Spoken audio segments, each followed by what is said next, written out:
Okay, this is Colonel Bodo. Yeah, is Bodo your, I just called you that. Okay. Schrader. Schrader. Get it right. Schrader? Okay.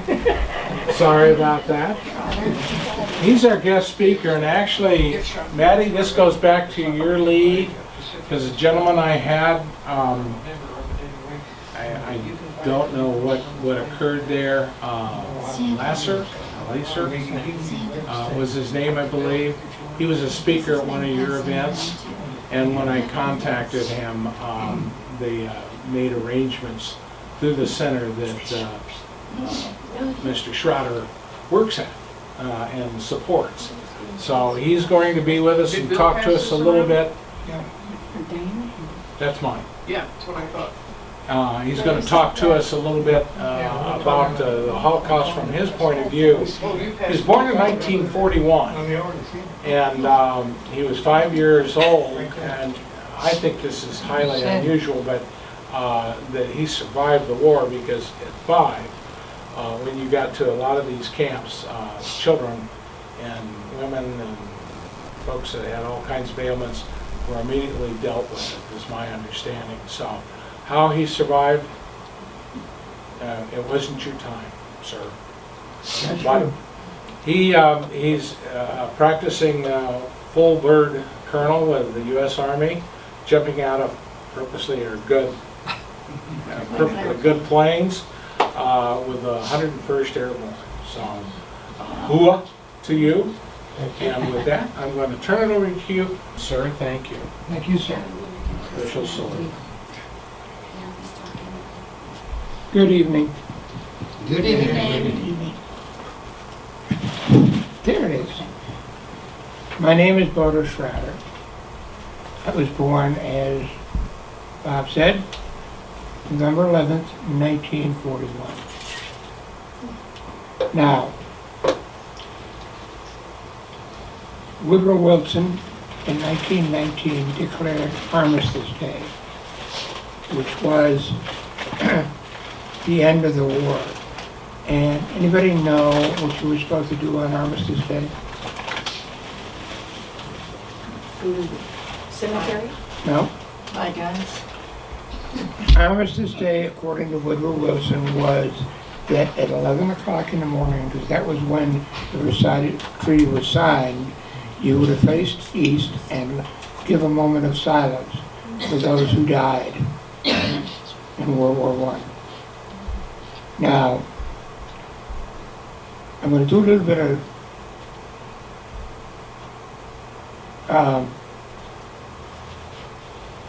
history that goes with it so that you understand. Anybody know what nationality Hitler was? Austrian. You got it. The Germans have since learned that a non-born person should not be running the government. They have passed laws that now prevent it from happening, as it does in this country. 1931, Hitler became naturalized citizen of Germany to run against Hindenburg, who at that time was 92 years of age, and his government was, to say the least, corrupt.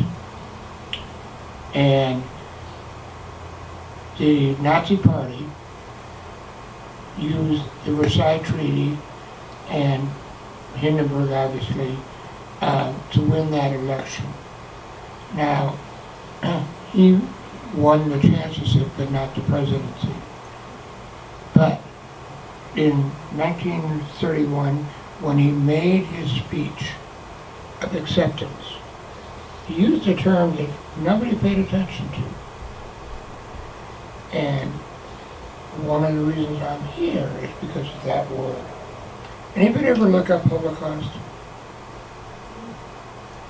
Anybody? No. There is one definition of Holocaust. There isn't an adjective, there is no noun, there is no adverb, just one definition of Holocaust. And that is complete dissemination and destruction of the Jewish people. That was his sole purpose in life. And nobody at that time, when in 31, paid attention to what he said. They later listened very well because 6 million Jews died.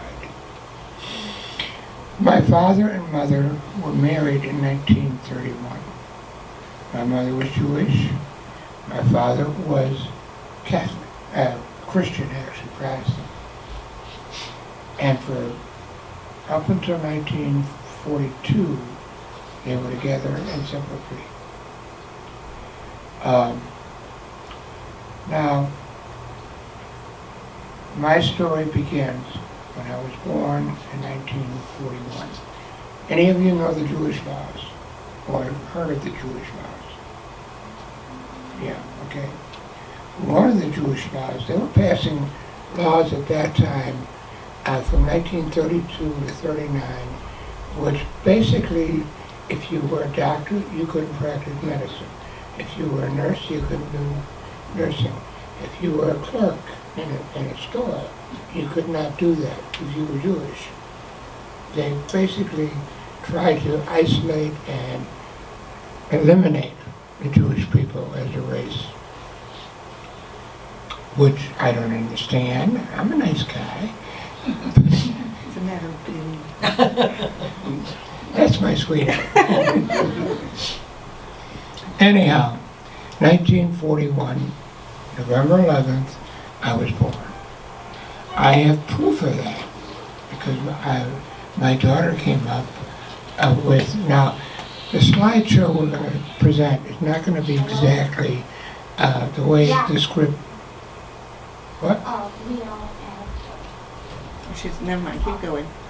The script that we have, I can't read anymore because I'm legally blind, and so I know about where we are. Go to the next screen. Okay. This is my mother, and this is the article that I found in 2009 that came through the computer. My professional life was that of an operations manager for a large real estate outfit. And there was a lot of dead time, so I would goof around on the computer and I would type my mother's name in, and for years, nothing. I typed my father's name, same thing, nothing. Okay. One day, in March of that year, I typed in my mother's name, and lo and behold, that came up, this story. And the reason I know it was about my mother and the family is because you'll see on here Felicitas and Thea, my sisters. And lo and behold, the bottom here is my name, Bodo. Now in Germany, Bodo is a pretty common name. Not so around here. You know. But this began a process that culminated in 2018 actually. My daughter, who is at the time was a student, got that and she got all excited. And it took her diligence and effort to contact the Holocaust Museum in Washington, D.C., the Magdeburg Chronicle, which this article was published in back then, and all of a sudden, bits and pieces of my story and my family story came together. Now, if you look here, this here is called a Silverstein. Now, this was done by German people who put down the date of birth, the date of death, deportation, and ultimately whatever happened to them. And this was placed at the last known place that this person was living willingly at. Next one. Okay. Again, the Silverstein is here. My mother is here. And the reason that she ended up being arrested is that there was a Jewish law that was passed in 1937. That Jewish law said that if you were Jewish, you were required to use the name of Sarah. If you were a male, Joseph, okay? And she said, no, that is not my given name at birth. My given name is Sarah Bosch Schrader. She married my father. And that's what my given name is. Well, the Gestapo didn't like that idea. And she was arrested on several occasions locally. And then one day the Gestapo stepped in and they sent her to Auschwitz. Okay? At Auschwitz, she was supposed to be out in December of 42, and that didn't happen. In 43, June of 43, the notification was sent to the family that she had died. And they sent some personal belongings, supposedly, that were my mother's, which they were not. Because my family, they knew what my mom wore, and that wasn't it. Okay. She died. She was put to death, basically. Now, at the time that my mother died, and I was 9 months old, and I was sent to a place, orphanage, that because my father was a Christian and still a part of the military. Now, my stay there was, to say the least, desirable. I got my butt kicked almost every other day by the German boys. And so they decided that they were going to send me to the Hartz Mountains, a different adoption center. And it got a little bit better, but it still happened. Okay. And then finally I was sent to Theresienstadt, which is in Czechoslovakia. Now, I would say unequivocally, I should not be here today speaking to you. There's no reason, rhyme, or reason that I can ever come up with that I didn't die. Part of my problem is that when I got out of Theresienstadt, I had a guilt feeling, as many survivors have, of why did I survive? Why didn't I die with my family? It was just, and I don't understand. Even to this day, I was lucky. God loved me, I guess, and kept my blood around. Now,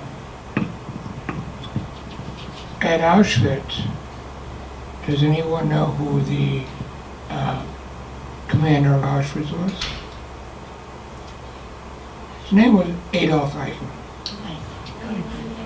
And Adolf Eichmann had a standing order that 100 Jews were to die before breakfast every day of the week. That was his standing order.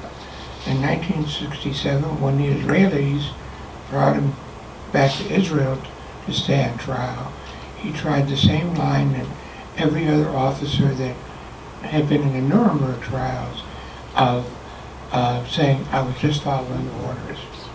It was his order. You dummy. So anyhow,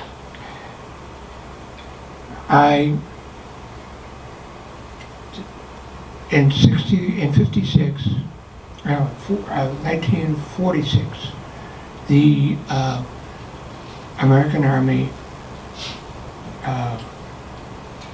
got to Theresienstadt, and the only thing that happened there was is the German guards were replaced by American soldiers who, began a different thing. At the time I was in Theresienstadt, my daily consumption of food was 480 grams. That's it. Everybody and it was potato soup basically. Actually watered down potato soup. Now Theresienstadt was kind of interesting because of the fact that Hitler and the German hierarchy were trying to fool the International Red Cross and the American Red Cross. So they had, as an example, an orchestra, they had a theater, and most of the people there were either very young or very old. My great-grandparents and my grandparents were at Theresienstadt, and I never knew it. And they both died at Theresienstadt of age, I'm assuming, because they didn't do any extermination. If you were going to get exterminated, they'd ship you off to one of the other killing camps, but not at Theresienstadt. Okay. Now, what's kind of interesting is that over my years of existing on this earth, I've had some circumstances that were unbelievable. I took my citizenship test in 1957. Now, what's kind of interesting about that one is that it was in Pittsfield, Massachusetts. I walk in, and there's a meme type, grandma type, sitting at the desk. It's going to give me the test. I thought, cool, okay. She was a stormtrooper. She fired those questions at me like it was, no tomorrow.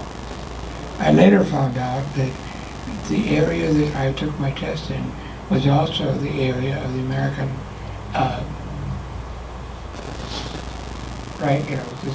the descendants of the revolutionary people.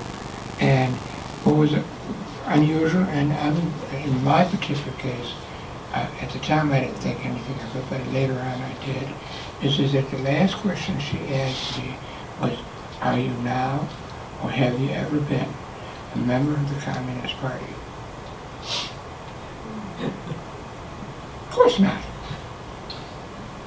Well, I'm leaving the courthouse after I was told that I had passed, and Quentin LaBelle was the assistant headmaster, and he had brought me to the courthouse, and we're leaving. And he had taken me out of a class to go to this test. And I'm reaching my back pocket, and golly, guess what I had in my back pocket? A copy of the Communist Manifesto. Oh no. Oh, yeah. Which I promptly gave to Quentin LaBelle. I said, this isn't mine. But anyhow, we'll get back to, now, Theresienstadt was released in 45. And HIAS, Hebrew Immigration, stepped in. And what they were doing is that they were recruiting people in this country and all over the world to adopt the orphans of the Jewish people. And so I was sent to Israel, 1947. Not a good place to be in 1947. The reason being is that Golda Meir, Milwaukee grandma, and Ben Gurion, a grandpa from Poland, were declaring or attempting to declare statehood for Israel. And so I was put in a kibbutz 5 miles from the Lebanese border, and I was carrying a Sten gun at 5 years old. I met Bodo Schrader, you know, and she's the one who finally, you know, in the Torah, our Bible, okay, it says to turn the other cheek. And that had been done traditionally for centuries. And Bodo Schrader said, nope, we ain't turning the other cheek anymore. The Bible says an eye for an eye, a tooth for a tooth, a hand for a hand, and that's what's going to happen from now on. I like the woman. But I was in Israel at the kibbutz, and 1948 came along, or actually end of 48, into 49, and they were told that I was on a list that was going to be sent to the United States. Oh, cool. Back then it wasn't cool. I mean, it was goody or whatever. But, so, I go back, I'm required by law to go back to Germany in order to be able to come to this country. So, I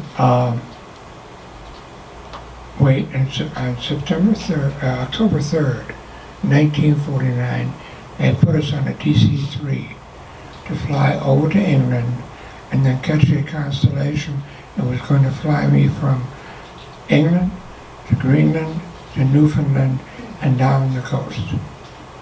Because back then they didn't believe that planes could go all the way across the ocean. Well, I got on the airplane with 29 other people that were going to the United States.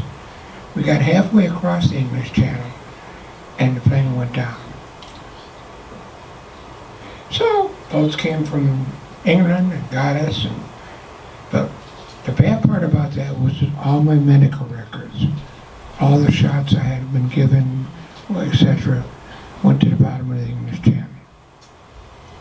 So, when we finally got on the airplane, flew into New York, I ended up at Staten Island. Okay, that's how my name is on the wall, because they gave me 21 more shots. Wow. And to this day, somebody wonders why I don't like shots. Now, at this point, I've had the German trying to kill me. Okay. The Arabs are trying to kill me. By the way, there's an interesting story that maybe it's not really on this script, but in 47, two things happened that were significant, and one of them was funny and the other one was miraculous.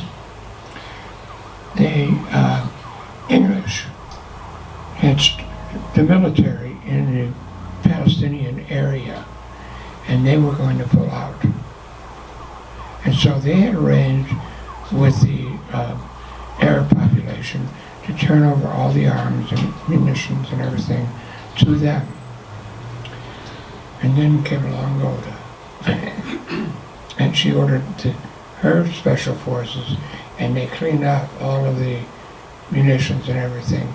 So when the Arabs got there was nothing. The other part was there's a book out, and I don't remember the journal's name, but it's The Road of Deborah.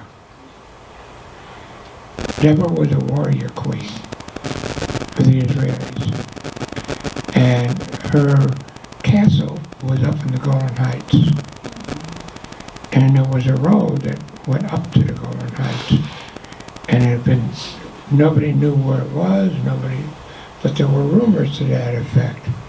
This general, who was a member of the Corps of Engineers, found that road and dug it all up in 2 nights with a lot of volunteers or what have you. And when the Declaration of Statehood occurred with the the Israelis were on high ground, which is amazing. Those are the two stories I love to tell.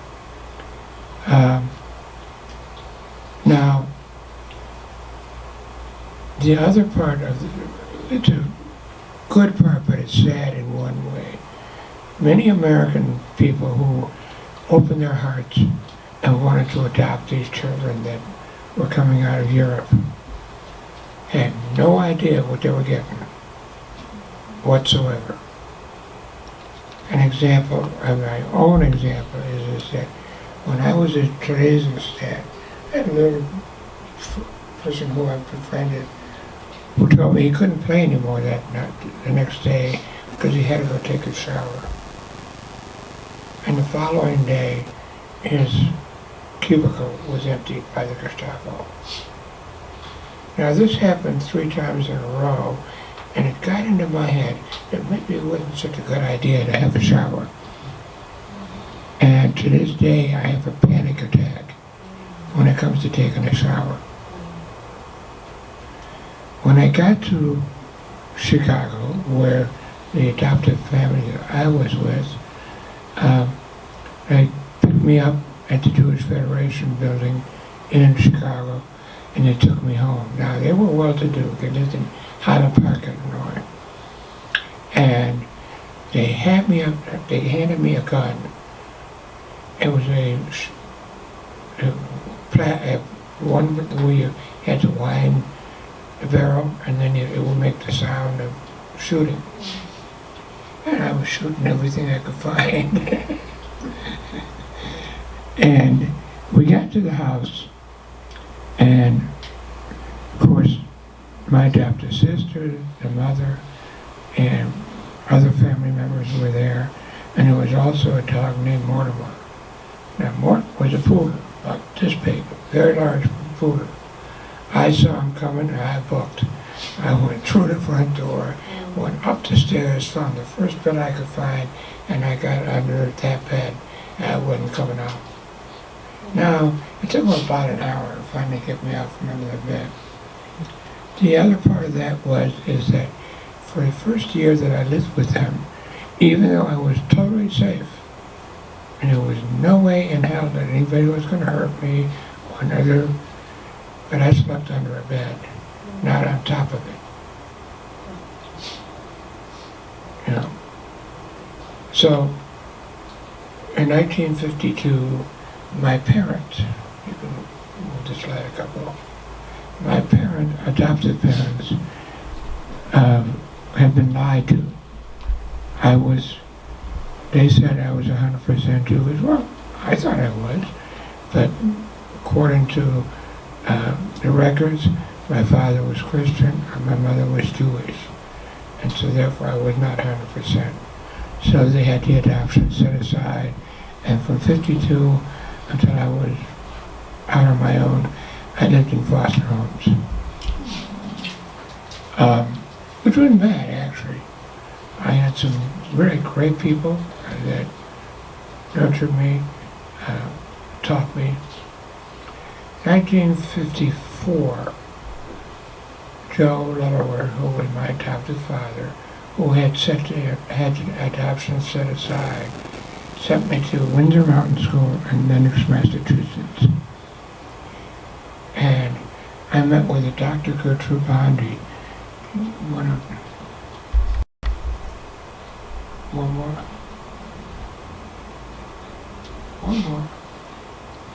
Okay. I met with Dr. Bondi to find out whether she was going to accept me to come to that school. Now, that school had been founded in Marienau, Germany in 1937. Had left Germany because of Hitler and had gone to Windsor, Vermont. And from Windsor, Vermont, they then ultimately moved to Lenox, Massachusetts, and they bought the Winthrop estate, which was Governor Winthrop's estate. And that's where the school was based. And first day that I met Dr. Bondi, she scared the heck out of me. And you'll notice I'm using clean language.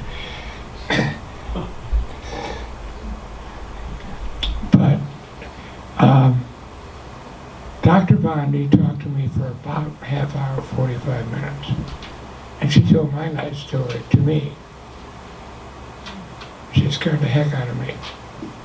And she became my mentor, taught me life skills, which I'd never known before. You know, we don't, when you come out of a concentration situation, you have no knowledge of life skills.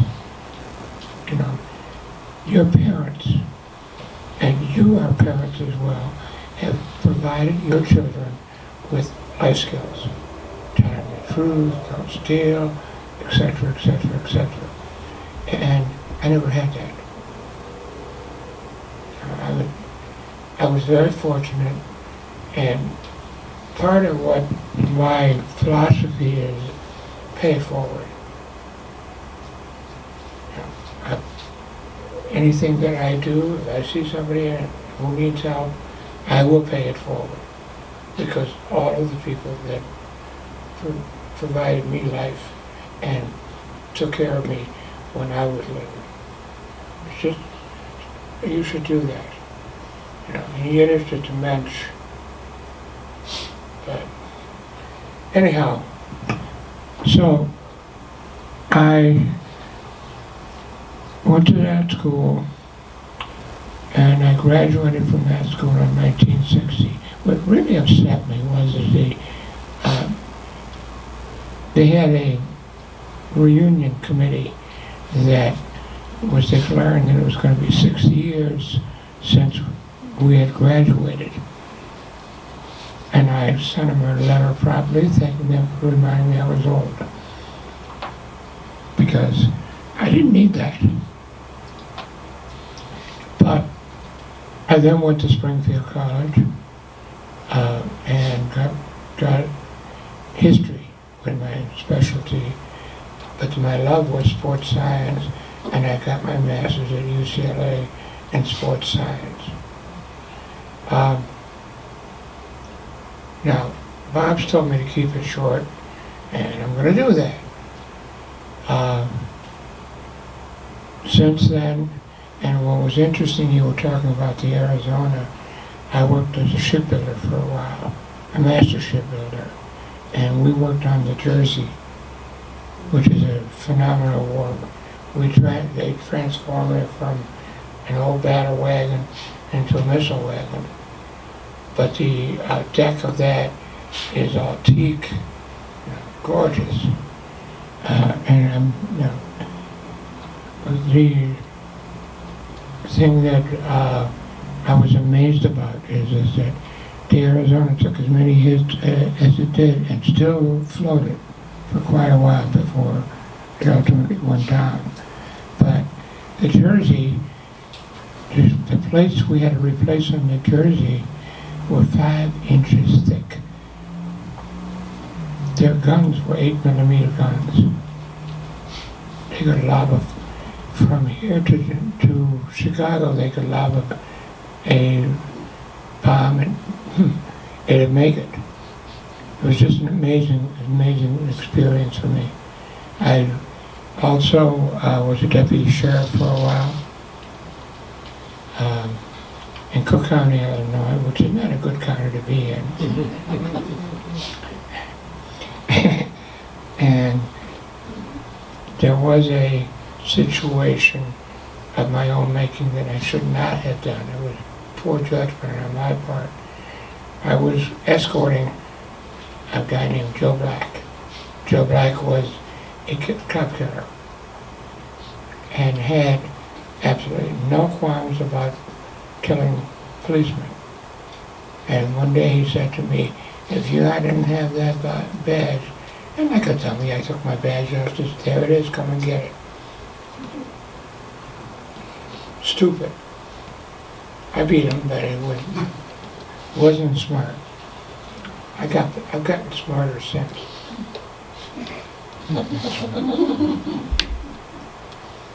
One of the funny stories is that in 1942, they had a trial, and I was at the time maybe a year and a half old, and I was the defendant. and it was a blood grouping trial.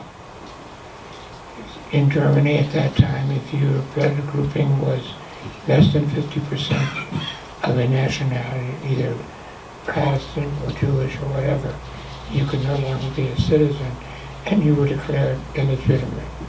Even though my mother and father had produced me and had a birth certificate, it showed me that I wasn't hatched. Okay? So, anyhow, and they obviously declared me illegitimate or a bastard. 1958, they redid the blood grouping, and they found that in fact I was 50% Jewish, 50% Christian. And then I got my citizenship back from Germany, which had been denied me by Hitler's yokers. And I was a bastard from 1942 to 58. That's never changed. It just comes natural. But I will tell you, in my experiences over the years, because I know it's got to be, this is the best country in the world.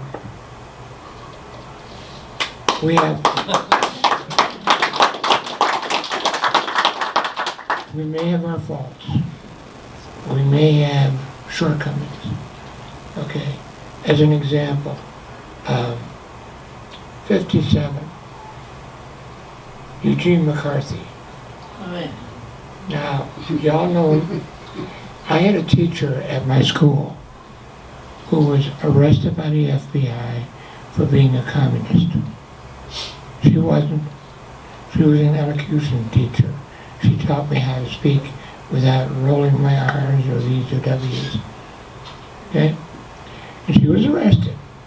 She was finally, after about a year's worth of trial, she was exonerated of it. She had joined some group when she was in college. You know, we all got zealous at that time, and he was on it. He was a mistake, because it was amazing to me that in 58, Madison, Wisconsin, okay? There were kids at the Capitol in Madison who wanted signatures on documents, and nobody would sign. And it was the preamble to the Constitution. Now, we know these truths to be self-evident, that all men are created equal. And that's all it was. But nobody would sign it because of Eugene McCarthy. I can't remember her name either. And we've had bad times all the way around. There is a song that is in the Smithsonian Institute. It's called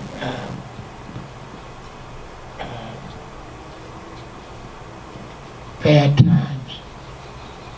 And it talks about the lynching of black people in the South. And we've had all kinds of things. It's kind of ironic that our two leading constructors of the Constitution was George Washington and Thomas Jefferson, both slave owners. But they weren't doing it. So this country has provided me, not only has made me a better person, has provided many things for me, and peace of mind, and I can never thank you, the American, the people that make this happen, enough. And Bob told me to keep it short. I'm doing it. It's all yours. Do you have any questions, anyone? Yes, sir. Yeah, I've read and heard many different opinions about this, but I'm sure you can tell us for sure. Why were ships decked with wood and why teak? Resilience. Say what? Resilience. Resilient, okay. And teak, unlike most ships, okay, teak you don't have to treat. Right. it turns gray. So therefore, it is a useful, Perfect choice. yeah, So why wood instead of steel? It's repairable. Oh, Easier to repair than? yeah. Okay. And the fact that if you remember, when you have a deck, like on the Jersey, okay, you got a 5-inch layer of wood. I'll get to you in a minute, sir. Ma'am, I'll get to you in a minute. You have a 5-inch layer, and then you have 4 inches of steel underneath it. Okay? Mhm.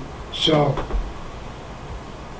the ironclad, you know, when you talk about the Constitution, the iron ship, okay, our first battleship that when they fired the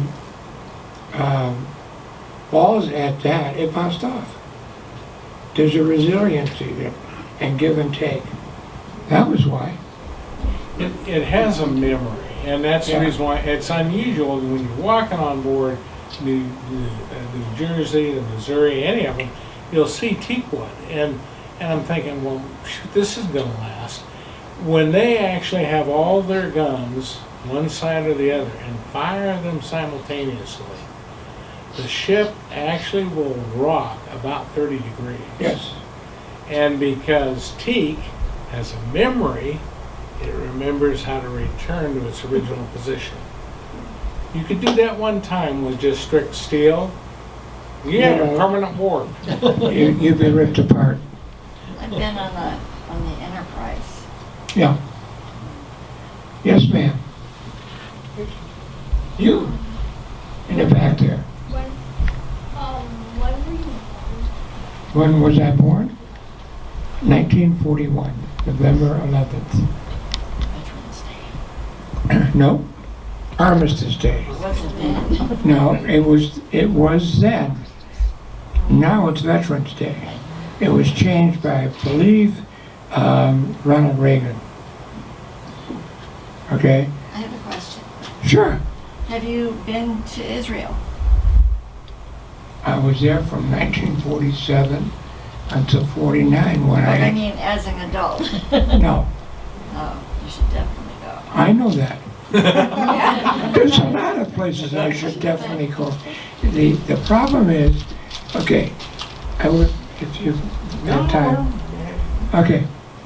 Now, all of the stuff that is on here, which by the way, he will have a copy of, because matter of fact, I gave it to you. No, I didn't. Here. It'll be part of our museum. Yes, it's a present for me to you guys. I need that back though, because I only have one stick. Or we can get another stick. Okay, where was I? What was I doing? well, you need to tell them how you went back to Germany. Okay. So now, as I said, you saw the picture of my mother, which we found in '09. Now, my daughter, who is one of the nicest people you'll ever meet, brilliant in mind, and I will never tell her that, ever, But he tells everybody else. began to research. It began with that picture. Then she got a hold of the Holocaust Museum, and all of a sudden we got all kinds of documents, particularly from Theresienstadt. I have on this computer, I have my ledger, my name on it. What was ironic is that we could never find my mother, because in Germany, or in Poland actually, Auschwitz, there's a book of death. And there was never any name like Margot Schrader. It was like she didn't exist. Excuse me, where's my tea? Thank you. Gotta take a quick zip here, because he woke me up.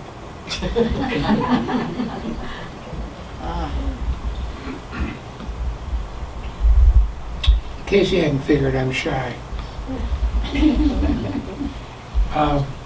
So it got to be a project that my daughter persisted on. Okay? And we got a hold of the Magdeburg Chronicle, which was the local paper that had a lot of stuff on my mother. Now, it was March of 2018 that my daughter, myself, my granddaughter, and my daughter's boyfriend went to Germany. And it was the first time I had been back to Germany in 70 years. It scared the hell out of me, because I had flashbacks from all the other experiences.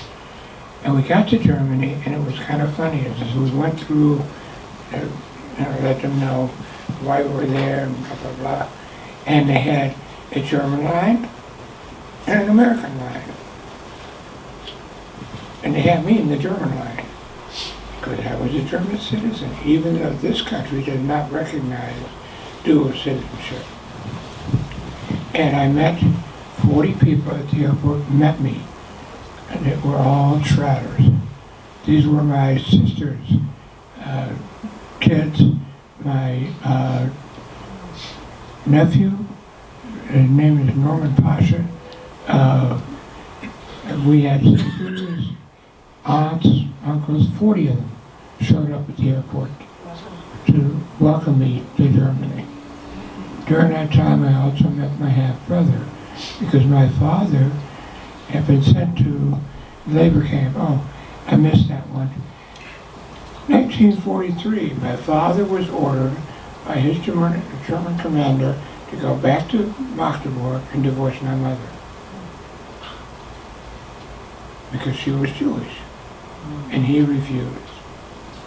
He was discharged from the German army and given a dishonorable discharge and put into a labor camp until the end of the war. What was funny about my father was that at the end of the war, he was in Russia, in a POW camp in Russia. He didn't like it, so he broke out. He went to Italy. Didn't like it there either, and broke out. He went back then they sent him back to Germany when they recaptured him, and he was at 2 POW camps in Germany and broke out. And then he went into hiding because he didn't want to go back into those situations. But my father was a very strong-willed man. My mother, the same. And to some degree, Cindy will tell you, I'm a strong-willed person also. I'm a pain in the ass also, but that's another story.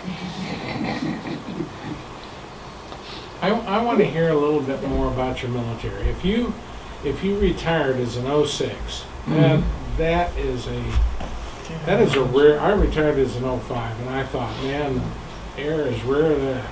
Well, 06. It's 30 years of being stupid. I mastered it. Well, I did. He does stupid.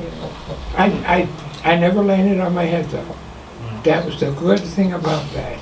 Was it always infantry, airborne? Or Yeah. No, actually, if you really want to, it's kind of funny. I was thinking about the other day.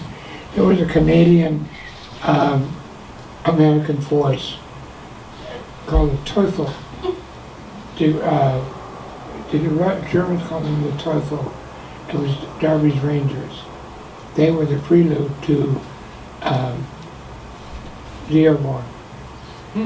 And Darby's Rangers, the Teufel Brigada is what the Germans called them. They'd show up in the wrong place at the wrong time and catch them with their pants down. They would climb a mountain if it needed to be. They would go through stone walls if need be. They did whatever was necessary. And it was Colonel Darby was the founder of it, and I don't remember the Canadian colonel that was also involved, but they were 2 colonels that said, No, we ain't playing fair anymore. We're not playing nice. And these guys did not play nice. They didn't, and most of the battles they got into were won. Okay, so, but I am more interested, to be quite frank with you. I know you're interested more in the military aspects of it. My focus has been on the Holocaust itself. I think it's an important topic. I think it's a topic that should never be allowed to go away. Okay? It's inhumanities, man's inhumanity to man. And in New Hampshire, we made the same presentations that we're making right here, right now, and we made them at homes where your neighbors, you would invite your neighbors and people. You know, we'd have 30, 40 people at a house, you know, and we would do the same presentation we do now. It's important. It's important because of the fact that I am not apolitical. Okay, I refuse to be political in respect. But if I see somebody that looks like he's acting like a snake and trying to do something to hurt me, I guarantee you, I will not tolerate it. And nor should you, whoever it is. It is important that we remember, you know, my grandfather and grandmother were buried together in the same cemetery in Germany. And it was overgrown when we got there. And what they did, they had white stones that were by the graves. And we put white stones on the two graves. And the next day we were back and they were all cleaned up. Can't hear you. They were all cleaned up. They were round rocks that were white. I think one of the most moving things that occurred to me when I was in Germany was we have Silverstein. There are about 60,000 of them in Germany right now, and all over the world actually. And what it is, it's a commemoration of a person who has died at a concentration camp, their birthday, all the same things that you saw on a stone that we had there, but it's artfully done by a man from Holland, and my name is Silverstein. I went to the one that my mother, where my mother was, and it was the first time I've been able to kind of close, you know, a part of my life by telling my mother I loved her. And it was kind of funny. Hans Gruber was the pastor who had married my mother and father. And I was standing there and I was in tears. And he looked at me and he said, "I'm so sorry." I said, "You didn't do anything, but I should have." Many of the German people today feel, you know, not guilt, but they should have done something. And they allowed it to get away. So, yeah, from that standpoint, I felt more at peace after I went to Germany because of the fact that I knew that I had always imagined in my mind, you know, Germans, ach du Liebe. And you know, they were Nazis. I used to kid, I was teaching school at one time and I said, you know, "You kids play Simon Says, right?" "Yep." He said, "Well, now if you were in Germany, you wouldn't play Gestapo Says, because you screw up, they shoot you." And that's basically what it was. They had no sense of humor. They had nobody controlled them. They could do what they wanted, when they wanted, and nobody could call them for it. It is when you have no limitations, and no restrictions, it corrupts completely. And that's what they were. They were totally corrupted and thought they were doing the right thing. I think that one of the funniest things was they had convinced Neville and the French and American ambassadors had convinced Hitler to allow the Olympics to come to Germany. And of course, he thought, yeah, it's a good idea that will show the superiority of the German people, the Aryans. And then Jesse Owens and Woodward came along and wiped their butts. And he never went back to the Olympics in that year. So, yes. I have kind of a happy question. Sure. Which army liberated you, and do you remember that day? 101st Airborne. Was it American or? American. What was that like? Do you remember it? Well, we remember it somewhat, but you gotta remember, most of the kids, most of the adults that were in these concentration camps had lived so long in fear of dying. Even at Theresienstadt, there was 80,000 people that were transported to one of the Treblinka or the Auschwitz or one of the killing camps. And that was 80,000. And they weren't supposed to die. So there was somewhat of a jaundiced look, and oh, now we're just changing uniforms kind of thing. It proved to be different. It was funny is that in 1964, I went to the New York World Fair, and I was there, and then one of the first ones there, and the Irish were already gone. They were having a good big party, and as I walked through the gate, I saw a man, a sergeant, standing over on the side there, and I knew him. This was the same man who in 1946 had fixed my bike. I had a bicycle, but it was all metal, and he would keep welding it together for me. We didn't have tires back then. I remember when I came to this country, I had never seen milk. I had never seen green beans. I didn't know what the hell they were. They looked like worms to me. You know, I mean, we take for granted a lot of what we have, you know, and what we're able to enjoy. But it wasn't that way in 45. It wasn't that way. In 45, all they did initially was change cars. They took the Nazis off the towers and they put American soldiers or Russian, depending on where it was. And they were still in shock. Everybody in these camps was still in shock. So it was not, yay, you know, it wasn't all of that. It was more subdued, if you will. Yeah. Today, I'm sad to say that a 93-year-old German guard, who, according to his own deposition and that of people around him, was only a guard. That's all he did. He didn't put anybody to death, and they still have 93 years old. Let him die in peace. He's gone through enough. Anyone else?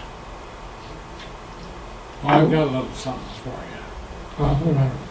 I want to thank you all. I